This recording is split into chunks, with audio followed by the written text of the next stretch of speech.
Hey guys, welcome to How Do I Grow My General Contracting Business. I hear this all the time. My name is Guerrero, and today I'm going to share with you exactly 3 easy steps that you need to do to start growing your business without the chaos. So let's start with the secrets. Let's just dive in. Here's that real secret to growth. Write this down. Growth comes from systems. Now, what does that mean? More jobs without systems equals stress and mistakes.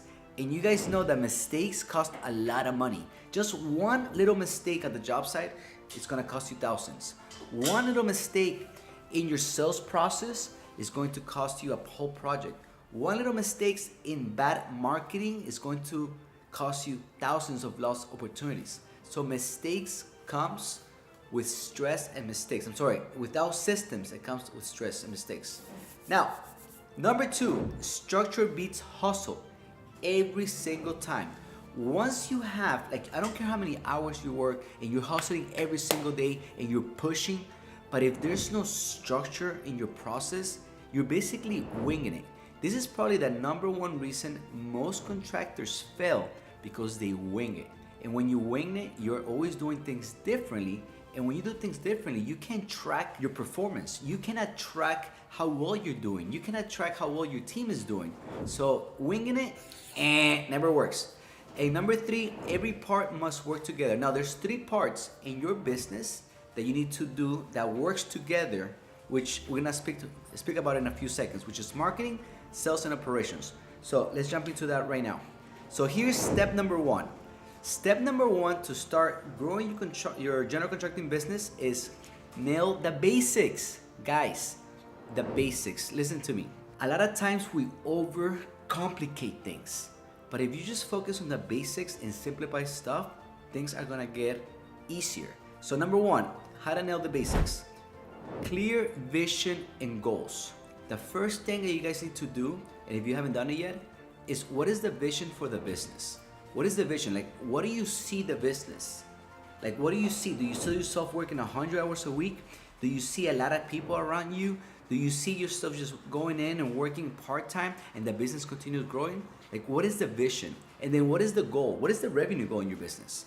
Are you trying to do $1 million? Are you trying to do $5 million? Are you trying to do $10 million? And in how long? Because once you have the vision and the goal, then you're gonna work backwards to get there, okay? So number 2, to nail the basics, nail your core services. What do I mean by services? A lot of times I ask my fellow contractors, hey, what do you guys do? And they'll tell me random things like, oh, well, we do kitchens and bathrooms and all this. Yes, that is what the client wants to do, but what is your services? What is your core services? So for instance, my core services in my general contracting business is project management. That's it. So my whole team, my whole process, it's about project managers. I don't have to hire the laborers. I don't have to hire the tile guys. I don't have to hire the framers. No, I just hire and train project managers because that is my core service. Now, before I started growing my business, I was trying to do everything. I was trying to basically manage everything, but it's impossible to manage everything because you cannot maintain everybody busy all the time unless you're doing, I don't know, $150, $200 million business and you can maintain everybody together. But if you're not, you really have to focus on your core services. So core services is very important. And just pick 1 or 2 services that you could do and track, and then after that, you could basically eliminate what doesn't work. So for example, what I was doing in my business before, I was offering drafting services, like design services, right? But then after doing it over and over and tracking the results, well, guess what? I wasn't making any money in the drafting services. I was actually losing money in the drafting services, and I was making more money in the project management services. So then I decided to drop the drafting services and just outsource that to somebody else that knows what they're doing and just focus on what I'm good at, what I could control, what I could deliver to my clients, okay? So define your core services is crucial. Number 3, in nailing the basics is who is your ideal client? You have to determine who your ideal client is so that you could help them. and you could find them and you could qualify them.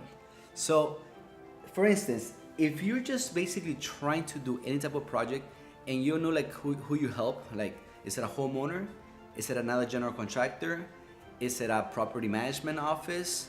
Like who is the ideal client? Who is going to hire you and pay you to solve a problem for them? So very important, identify your ideal clients. If you want the same exact systems we use today to qualify, present, and close $100,000 projects, text me the word sales to 786-949-3719, and I'll send over to you our sales closers blueprint for free.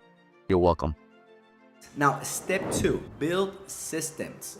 And the reason that you want to build systems, and number one is marketing, is because once you build it, you're able to test it out and you're able to basically get the return on investment and not wing it. So the first system that you need to build is marketing. Now, what is marketing? Well, marketing is when you have steady leads coming into your business all the time so that you're not desperate in taking any project. Without marketing and without having this system that's constantly generating leads, you are constantly making bad decisions on who to work with. So the first thing is marketing. And by the way, these 3 systems that I'm gonna talk to you guys about, they work together. You cannot just work on one thing. Most of the contractors that I deal with, one of the biggest mistakes why they get stuck and they can't grow their business is because they have the sales down packed, but they lack on the marketing. Or they have the operations, which is generating the service that you offer, but they don't have the sales. And they're constantly like focused on one thing, like they work on generating leads. Now they have a project, they get a project, right? Now they run and start doing operations, but then they forget about the other 2 things because they didn't build a system that constantly is generating and doing what it needs to do, and then they drop again.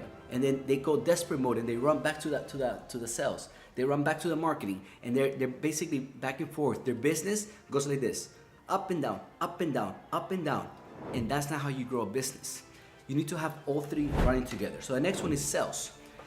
Closing with confidence. Now, a lot of times I ask people, how can I help you solve your problem? And a lot of people say, I just need more leads, Carlos. I just need more leads. But the fact is, you need more leads. That's part of it. But if you could work on your sales process and figure out how to close more deals, you'll have more projects.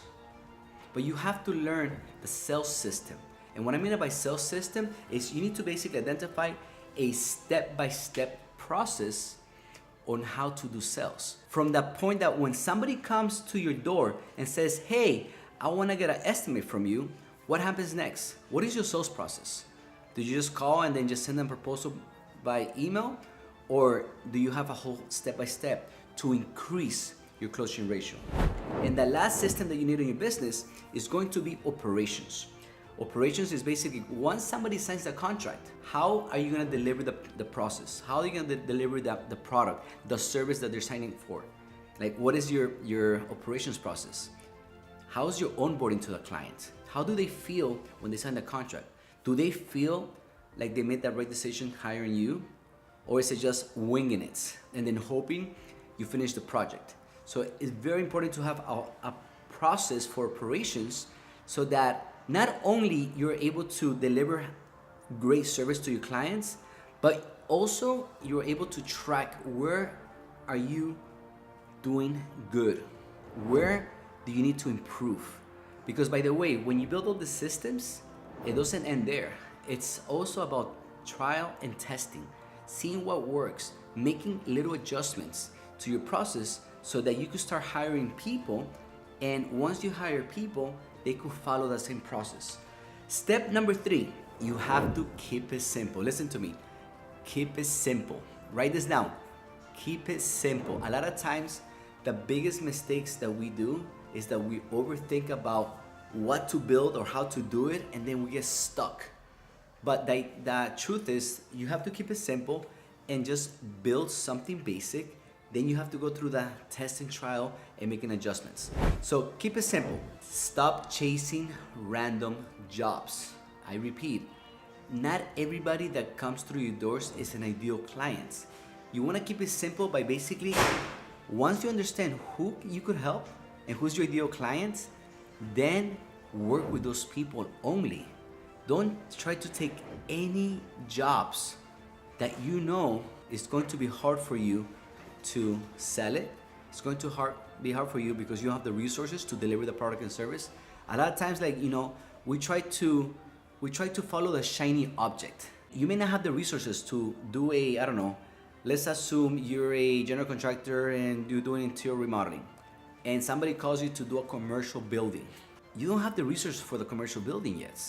So why not focus on what you're good at, on your ideal clients that you already have the resource, that you already know how to deliver the product and service, than trying to go through the shiny object that's going to basically not help you grow in your business. So keep it simple by chase the right jobs, not random jobs. Number 2, use repeatable process. Again, this is key. Once you understand who you help and what is your process, all you have to do is you stick to your process. Keep it simple. What's step 1 when somebody calls you? What's step 2? What is step 3? And then repeat. Keep it simple, repeat, and you continue repeating. Same as when you get a project, when you get a new project. What is step 1? What is step 2? And just keep it simple. At least at the beginning, you want to keep it simple. And then as you're growing your business and you have your foundation ready and everything is simple, then you start expanding to other clients, to other services.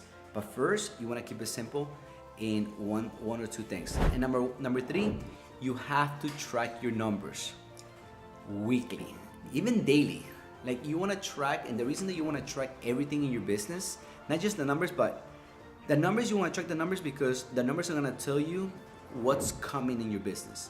The numbers are going to tell you where you're making money and when you're losing money. The numbers are going to give you an idea of who do you need to hire next. Where do you invest more money next? Do you need more people? Do you need more equipment? What do you need? But you have to track your numbers so you could know this information. A lot of times people ask me, oh, I don't know what to do. Who do I hire? Well, okay, let's go back in the data. Let's see how your business is doing. Where is it that you have a bottleneck? What's happening in your business? And then once you get all that information from your business by tracking, then you can make smart decisions. So that's basically the 3 steps that any contractor will be able to grow their business. So I hope this information helps. If you need any more, just follow us, watch the next video, subscribe, and like. I'll see you in the next one.